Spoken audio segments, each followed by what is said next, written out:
Hi everyone, welcome to the channel After All That Years. I'd been married 31 years when a single conversation at dinner made me realize I'd been living with a stranger. My name is Harold, and I'm not the kind of man who expects drama in his life. At 62, I've always been steady, reliable, the sort of fellow who fixes the leaky faucet on Saturday mornings and remembers to put the garbage out every Tuesday. I believed marriage was built on trust, shared burdens, and showing up for each other when it mattered. I thought I'd found all of that with my wife Margaret. 13 years we'd been together, and sure, we'd had our rough patches. Margaret could be moody sometimes, distant when work stressed her out, but I figured that was normal. Everyone needs space now and then. I'd learned not to take it personally when she'd come home and barely speak, just heat up leftovers and disappear into her phone. That was just Margaret being Margaret. It was a Tuesday in October when everything changed. Nothing special about the day. I'd gotten home from the hardware store around 5:30, same as always. Margaret's car was already in the driveway, which surprised me since she'd been working late most evenings that month. I found her in the kitchen, stirring something on the stove that smelled like the jarred pasta sauce we kept in the pantry. "Good day?" I asked, washing my hands at the sink. She shrugged without turning around. "Fine." We sat down to eat spaghetti with that sauce, some frozen garlic bread I'd thrown in the oven. Margaret had her phone propped against the salt shaker, scrolling through something while she twirled noodles around her fork. I tried making conversation about the Hendersons' new fence, about the weather forecast for the weekend, but she just hummed non-committally. Then she looked up from her screen, almost like she'd just remembered I was there. "Harold," she said, her voice casual, like she was asking me to pass the butter. "I've been thinking about something." "Oh yeah? What's that?" I was relieved she wanted to talk. "Closeness in marriage," she said, still not really looking at me. "Don't you think it's kind of optional?" I stopped mid-chew. The pasta suddenly felt like cardboard in my mouth. "What do you mean, optional?" She sighed, finally setting her phone down, but keeping her eyes on her plate. "I just mean, people grow apart sometimes. They change. Maybe we don't have to be so wrapped up in each other all the time. Space can be healthy, you know?" The words hit me like cold water. I set my fork down, trying to process what she was saying. "Are you saying we're too close? That you want more distance?" "I'm just saying," she said, picking at her salad. "Not every relationship has to be so consuming. We can still care about each other without being so involved in every little detail of each other's lives." I didn't know how to respond. My chest felt tight, like someone had reached in and squeezed my lungs. This wasn't how I saw our marriage at all. If anything, I sometimes felt like we weren't close enough, like she was always pulling away from me. "I didn't realize you felt that way," I managed to say, my voice barely above a whisper. "It's just a thought." She was already reaching for her phone again. "Don't make it into a bigger deal than it needs to be, Harold. You always do that." But it was a big deal. It felt like she'd just told me our entire marriage had been suffocating her, and I was the only one who hadn't gotten the memo.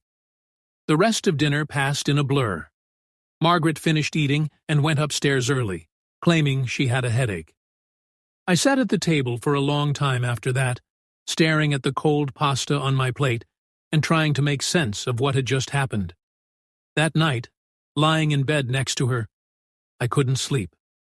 Margaret's breathing was even and peaceful beside me, but my mind was racing.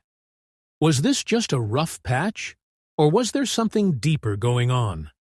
Had I been blind to signs that she was unhappy? The next few days didn't ease my concerns. If anything, Margaret seemed different, more secretive, more distant than usual. She started leaving for work earlier and coming home later. When I asked her about it, she'd give vague answers about new projects and extra meetings. Her phone, which used to sit carelessly on the kitchen counter while she cooked or folded laundry, now seemed permanently attached to her hand. She'd take it with her to the bathroom, something she'd never done in all our years together. I started noticing the way her face would light up when it buzzed with notifications, a small smile playing at her lips as she typed responses. One evening, about a week after our dinner conversation, I worked up the courage to ask her about it. "You seem to be getting a lot of messages lately," I said, as we watched the evening news. "Everything okay at work?" She barely glanced up from her screen. "Just the usual stuff. You know how it is." "Work stuff that makes you smile like that?" This time she did look at me, and her expression wasn't pleasant. "Why do you always have to analyze everything, Harold? It's just emails and texts. Don't read into it." A year ago, that answer might have satisfied me. But now, after that conversation about optional closeness, it felt like a lie. Still, I didn't push it. What was I supposed to do? Demand to see her phone like some jealous teenager? I wasn't that kind of husband. But the seed of doubt had been planted, and it was growing every day. The breaking point came 2 weeks later. I'd taken the afternoon off to handle some errands and decided to surprise Margaret with dinner from Romano's, the little Italian place where we'd had our first date. I thought maybe a nice evening together might help us reconnect, or at least give us a chance to talk about whatever was happening between us. When I got home, her car wasn't in the driveway. That wasn't unusual. She'd been working late almost every night. But when I walked into the house, I noticed her work laptop sitting open on the dining room table. Margaret never left her computer at home. She was always hauling it back and forth to the office. I don't know what possessed me to do what I did next. Maybe it was desperation. Maybe it was the weeks of sleepless nights and unanswered questions. Either way, I found myself sitting down at that laptop. At first, everything looked normal. Her work email was open, showing the usual stream of project updates and meeting requests. But then, I noticed a minimized browser window at the bottom of the screen. I clicked on it. What I found made my blood run cold. It was a chat application I didn't recognize, showing a conversation between Margaret and someone with a username I'd never seen before. The messages weren't work-related. They weren't friendly. They were intimate in a way that made my stomach lurch. "Can't wait to see you tonight," one message read. "Yesterday was incredible. I've missed this feeling so much." I scrolled up, my hands shaking as I read more. "I wish we could spend the whole weekend together." "Don't worry, he doesn't suspect anything. Harold's clueless." "You make me feel alive again in a way I'd forgotten was possible." Each message felt like a physical blow. I slammed the laptop shut and sat there in the silence of our dining room, my mind reeling.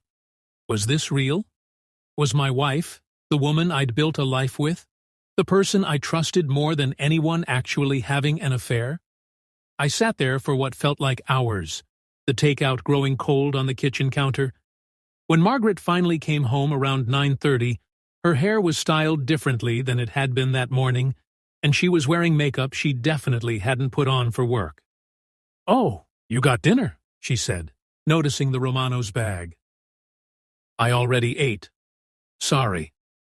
She barely looked at me as she headed toward the stairs. "I'm exhausted. Going to bed early." She leaned over to kiss my cheek, a mechanical gesture that felt more like an insult than affection, and disappeared upstairs. I sat alone in our living room that night, staring at the ceiling and trying to figure out what to do next. How do you confront the person you love when you're terrified of what they might say?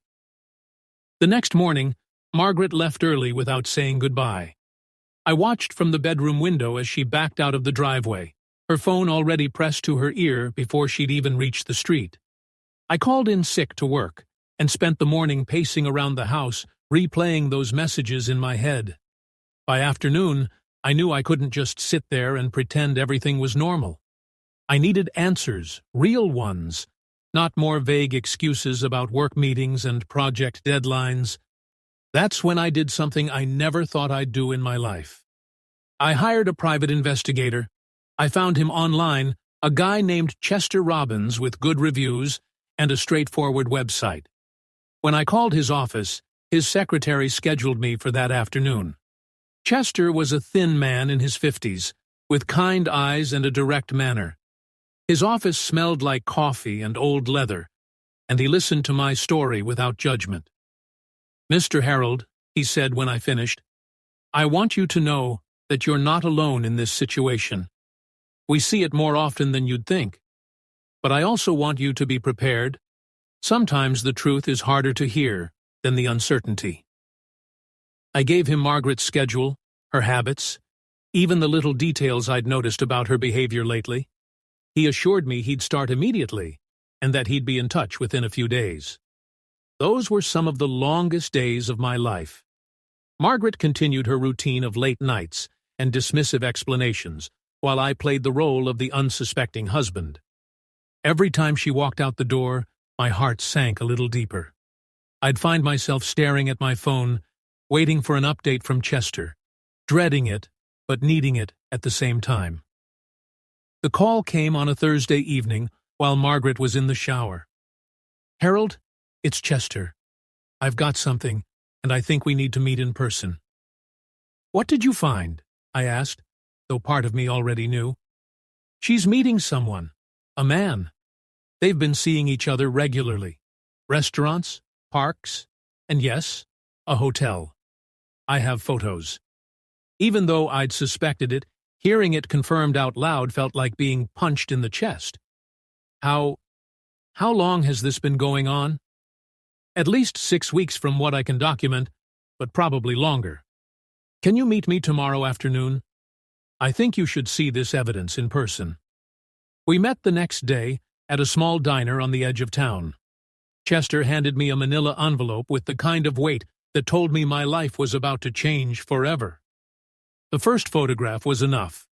There was Margaret, sitting across from a man I'd never seen before at an intimate corner table in some restaurant downtown.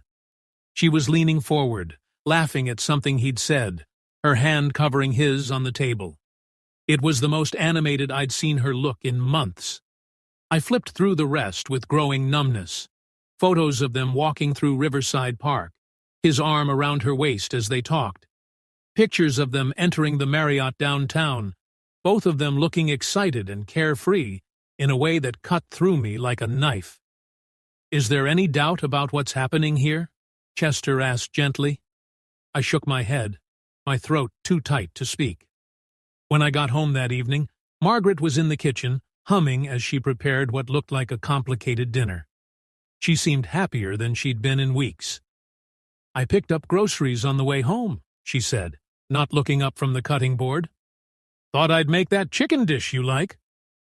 The casual cheerfulness in her voice, knowing where she'd been and what she'd been doing, made something snap inside me. But I held it together. Not yet. I needed a plan. We ate dinner, making small talk about the neighbors and the weather while I nodded along, barely tasting the food. I couldn't bring myself to look at her properly, knowing what I knew now. That night, as she slept peacefully beside me, I made my decision. I wasn't going to confront her without being fully prepared. If Margaret wanted to make our marriage optional, as she'd put it that night at dinner, then she was about to find out what that really meant. But first, I needed to protect myself. The next morning, I called a lawyer. "Harold, I'm going to be direct with you," said Janet Patterson, the divorce attorney I'd found through a colleague's recommendation. "If you have proof of adultery, we can use that to your advantage. But we need to move quickly and strategically. Start separating your finances, document everything, and prepare yourself for what might get ugly." Over the next few days, I quietly began putting my affairs in order. I opened a new bank account and started transferring money. I made copies of important documents. I took inventory of our joint assets. All while Margaret continued her double life, coming and going with her vague explanations and secretive phone calls. The strangest part was how normal she seemed at home. She'd make coffee in the morning, ask about my day when she got home, late. watch television with me in the evenings like nothing had changed. It was as if she'd compartmentalized her life so completely that she could switch between her two worlds without missing a beat. But I was done being her safety net. On a Friday evening, about a week after meeting with Chester, I sat at the kitchen table with the envelope of photographs beside me. Margaret came home around 8:30, looking pleased with herself in a way that made my stomach turn. "You're up late," she said, setting her purse on the counter. "We need to talk," I said, gesturing to the chair across from me. Her smile faded slightly, but she sat down. "What's going on?" I slid the envelope across the table. "Take a look." She hesitated for a moment before opening it. When she saw the first photograph, all the color drained from her face. She closed the envelope quickly, her hands trembling. "Where did you get these?" she asked, her voice sharp. "I think the better question," I said, keeping my voice steady, "is why I had to get them at all. You've been lying to me, Margaret. For weeks, maybe months." She started to say something, but I held up my hand. "Don't insult me by denying it. I know everything." We sat in silence for a long moment. Then, instead of apologizing or showing any remorse, she got angry. "You had no right to have me followed," she said, her eyes flashing. "That's a violation of my privacy." I couldn't believe what I was hearing. "Privacy? You think this is about privacy? You destroyed our marriage, and now you're trying to make me the villain?" "You're being dramatic, Harold. Relationships aren't black and white. Maybe if you weren't so." She paused, searching for the word, "so boring, I wouldn't have needed to look elsewhere." That was it. The final straw. "Stop," I said firmly. "Don't you dare try to blame this on me. I've done everything I could to make you happy, and this is how you repay me?" She crossed her arms, her expression defiant. "What do you want me to say? That I'm sorry? Fine, I'm sorry. But maybe this is for the best. Maybe we've been holding each other back." I stared at her, stunned by her complete lack of remorse. Holding each other back? Margaret, I've supported everything you've ever wanted to do. I've given you space when you needed it. I've been patient when you were difficult. And you've been sneaking around behind my back like I'm some stranger you're trying to avoid. She rolled her eyes, actually rolled them, and that gesture broke something inside me that I don't think can ever be repaired. "You know what?" I said, standing up and gathering the photographs. "You're right. Maybe this is for the best. Because I deserve better than this. I deserve better than you." For the first time, she looked genuinely surprised. "What's that supposed to mean?" "It means I'm done. If closeness is optional, then so is this marriage." I walked out of the kitchen, leaving her sitting there in shocked silence. For the first time in weeks, I felt like I could breathe again. But the hardest part was still ahead. After that confrontation, the house felt different. Margaret moved into the guest room without discussion, and we began living like hostile roommates. She'd make coffee in the morning and leave without saying goodbye. I'd come home to find her things moved around, her space clearly marked and separate from mine. The few conversations we had were tense and brief. She seemed to be waiting for me to back down, to apologize for violating her privacy, and beg her to work things out. But that wasn't happening. I'd spent too many years accommodating her moods and making excuses for her behavior. A week later, I called Chester again. "I need to know if there's more," I told him. "I have to be sure I have the full picture before I proceed with the divorce." "Are you certain you want to dig deeper, Harold? Sometimes it's better to—" "I need to know everything." A few days later, we met again. This time, Chester looked genuinely uncomfortable as he handed me a second envelope. "Harold, what I found. It's worse than we thought." Inside were more photographs, but these weren't just of Margaret and the man from the restaurant. There was a second man, someone different meeting her at a coffee shop, walking with her through downtown, sitting with her in what appeared to be the same hotel lobby. "She's seeing multiple people," Chester said quietly. "I'm not sure how long this has been going on, but it's not just one affair." I felt like the ground had disappeared beneath me. One betrayal was devastating enough, but this was something else entirely. This was a pattern, a deliberate choice to deceive me not just once, but repeatedly, with multiple people. When I got home that evening, Margaret was in the living room, scrolling through her phone and sipping a glass of wine like she didn't have a care in the world. "Where have you been?" she asked without looking up, as if she had any right to question me. "Handling some business," I replied, keeping my voice neutral. She glanced at me with mild interest. "You've been acting strange lately, more than usual." I didn't respond.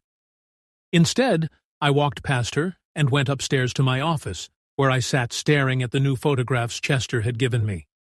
The scope of her deception was breathtaking. How long had she been living this double life? Had I ever really known her at all? The next morning, I called Janet Patterson again. "I want to move forward aggressively," I told her. "She's not just having an affair, she's been seeing multiple men. I want to make sure she doesn't walk away from this with anything she doesn't deserve." "Then we need to act quickly," Janet said. "I'll have the papers drawn up by the end of the week." That evening, I came home early to find Margaret in the kitchen, looking more relaxed than she'd seemed in months. She was making herself a salad, humming some song I didn't recognize. "You're home early," she said, raising an eyebrow. I pulled out my phone, opened the photo gallery, and set it on the counter in front of her. "I think we need to finish our conversation from the other night." She looked confused until she saw what was on the screen. Then her face went white. The photos I'd chosen showed her with both men, one from Tuesday at the coffee shop, another from Thursday at the restaurant. There was no ambiguity about what was happening. "How long have you been watching me?" she asked, her voice barely above a whisper. "Long enough," I said. "Long enough to know that this isn't just one mistake or one affair. This is who you are now." She stared at the phone, then at me, and for the first time since this all began, I saw something that looked like fear in her eyes. "Harold, don't," I said firmly. "Just don't. You've lied to me, manipulated me, and disrespected me for months, maybe years. I let you do it because I thought we were working through something. But this is who you chose to become." She opened her mouth to speak, but no words came out. For the first time in our entire marriage, Margaret was speechless. "You need to start making plans," I continued, pocketing my phone. "Because this house, this life we built together, that's over. You made sure of that." I walked toward the door, then turned back to look at her one more time. "You wanted optional closeness, Margaret. Congratulations. You got it." The divorce papers were ready by Monday. I had them served to Margaret at her office, partly because I wanted her to understand this was real, and partly because I couldn't stand to see her face when she read them. When she came home that evening, she was furious. "You're really going to do this?" she demanded, throwing the papers on the kitchen table. "You're going to throw away 13 years of marriage?" "I'm not throwing anything away," I said calmly. "You already did that." "This is vindictive, Harold. You're just trying to hurt me." I looked at her, really looked at her, for the first time in weeks. "No, Margaret. I'm trying to protect what's left of my dignity and my life. You made your choices. Now I'm making mine." She stared at me for a long moment, and I wondered what was going through her mind. Was she finally realizing what she'd lost? Was she thinking about trying to manipulate me one more time? "Is this really what you want?" she asked, her voice smaller than I'd heard it in years. "What I wanted was a wife who respected me. What I wanted was a marriage based on honesty and trust. You made it clear that's not what you wanted." She nodded slowly, and for just a moment, I saw something that might have been regret flash across her face. But it was too late for that. She signed the papers that night. The house felt enormous and quiet after Margaret moved out a few weeks later. I watched from the living room window as she loaded her belongings into a rental truck, wondering if she was moving in with one of her boyfriends or if she'd found her own place. I didn't ask, and she didn't volunteer the information. Our last conversation was brief. She stood in the doorway, holding the last of her boxes, looking older somehow than she had even a month earlier. "I hope you find whatever it is you're looking for," I said. She shifted the box in her arms, avoiding my eyes. "You'll regret this, Harold. You'll realize you made a mistake." I smiled, the first genuine smile I'd felt in months. "No, Margaret, you made the mistake. I'm just finally doing something about it." After she left, I sat in my living room and felt something I hadn't experienced in years. Peace. Not happiness, exactly, but a deep, quiet sense that I was finally free to figure out who I was, without constantly trying to accommodate someone who saw me as an inconvenience. The months that followed weren't easy. There were nights when the silence felt oppressive, when I'd find myself missing the routine of marriage, even though I didn't miss Margaret herself. But slowly, day by day, I started rebuilding my life. I took up woodworking again, something I'd abandoned years earlier because Margaret complained about the noise and the sawdust. I started reading books that interested me instead of watching the mindless television shows she preferred. I reconnected with old friends I'd lost touch with during the marriage. Most importantly, I learned something Margaret had been right about, even though she'd meant it as a weapon. Closeness in marriage might be optional, but respect, honesty, and basic human decency aren't. Those things aren't negotiable, and I'd spent too many years pretending they were. Margaret had made her choice to prioritize her own immediate gratification over everything we'd built together. Now I was free to make better choices for myself. And for the first time in years, I was looking forward to finding out what those choices might lead to.